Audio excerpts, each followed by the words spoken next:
Hi, I'm James Shillinglaw, and I'm with John Delaney, who's president of Windstar Cruises. We're aboard the Star Legend on the Borneo and Philippines cruise, which is also the President's Cruise. And we're going to talk a little bit about this cruise and why John chose it. And this is Insider Travel Report.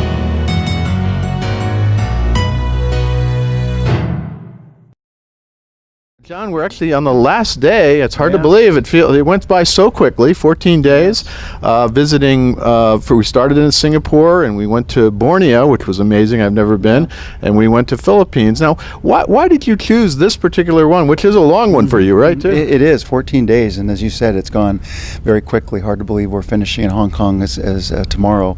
But I picked this cruise because it really exemplifies the future direction of Windstar and where we're going with this company.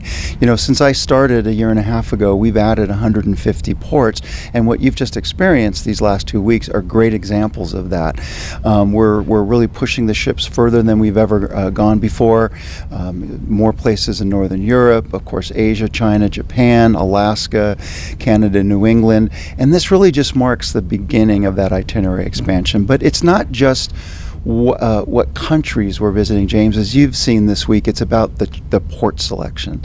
These little... Yeah, they're very exotic ports of call that I had certainly not been to. Heard about places like Brunei and different destinations in the Philippines and obviously Manila, but it clearly is a very exotic port, and you're finding demand for this now, right? Great demand. I mean, half of this cruise is our yacht club members, who just jumped on this opportunity immediately, and the ports are just magic. I mean, yesterday you got to experience our wonderful beach barbecue, and I don't know about you, but I think that was in 100 islands in the Philippines, right? Absolutely, yes, and one of the most beautiful places that I think I've ever visited in my life. Those pristine beaches, just the natural beauty, and that is a perfect example of small ship cruising. It's the kind of thing that you saw how small and pristine those beaches are. You could not put a couple thousand people in a location like that. This ship has 200 people sailing with us.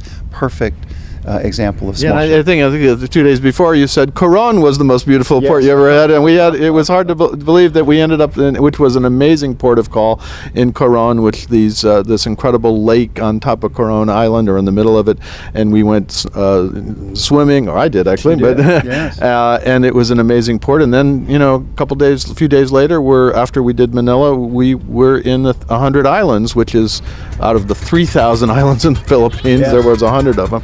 But so you want more exotic ports of call that other big ships can't go to, right? Absolutely, and it is funny because you're absolutely right. I said Coron was the most beautiful place I'd ever been, and it was stunning, and I'm so glad you got to experience that. But so a piece of what you experienced there, of course, was the tours that we're providing. So destinations like that allow us to create some really custom, wonderful tours for our guests. I mean, you did the 150 steps up to that beautiful lake.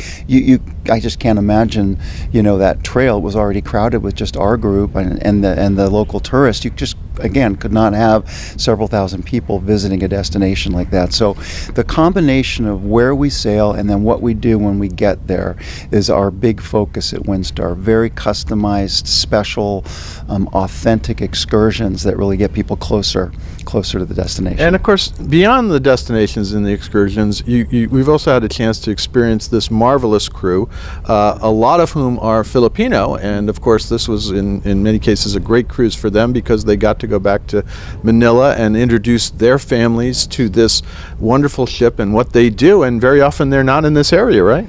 This is the first time that the Windstar's ever had a ship, James, in the Philippines, and for me that was certainly a magic moment on this cruise. I always say that the crew is the heart of this brand, and I mean it, and to be able to invite their families on board like we did in Manila and meet their little ones and their parents and these family members who give us so much of their time when they're on board, it was heartwarming. And then it was really wonderful that we can invite our guests to join everybody for a lunch, family, crew, a chance, because this is like a family. I mean, you've heard that on this cruise. Our guests tell us that all the time, and it's the Windstar family, and it extends from crew to our Seattle team, certainly to our guests, and people feel it. And then the informality of this ship is really amazing. First of all the crew, they call you by your first name. You get to know them very well. And, you can at one time go up to the bridge and hang out with our captain and just walk in. It's great. So excellent examples of small ship cruising. We've had, as you know, 4 sea days on this cruise, including today, and the bridge has been busy. And the officers love it when folks come up and they can explain the charts and the radar and show them where we are, where we've been, where we're going. And nobody else that I know of has that open bridge policy. And then the casual but very upscale elegance of these ships is I think has really come through on this sailing. I mean, we're in warm tropical climate. The fact that our guests can be casual and comfortable while still having a James Beard Foundation award-winning chef meal. To me, it's the perfect balance of luxury and casual. Well, obviously, and I have to say, I had sailed Windstar years ago before you arrived, and Cuisine was good but not great, and I am completely impressed by the Cuisine now, and I know you still have more plans to come, right? We do, and this is a great example of our new executive chef, Graham Coburn, who's just an amazing chef, former Glen Eagle chef from Scotland, cooked for the Queen. Graham is just a meticulous perfectionist, and as you know, he's just rolled out a brand new 14-day menu cycle, meaning that guests on this cruise never repeated a meal. But that's really important, because we couldn't eat the same things every day, right? I could. Some of them were that good, but the next phase of this, and you saw it on this cruise.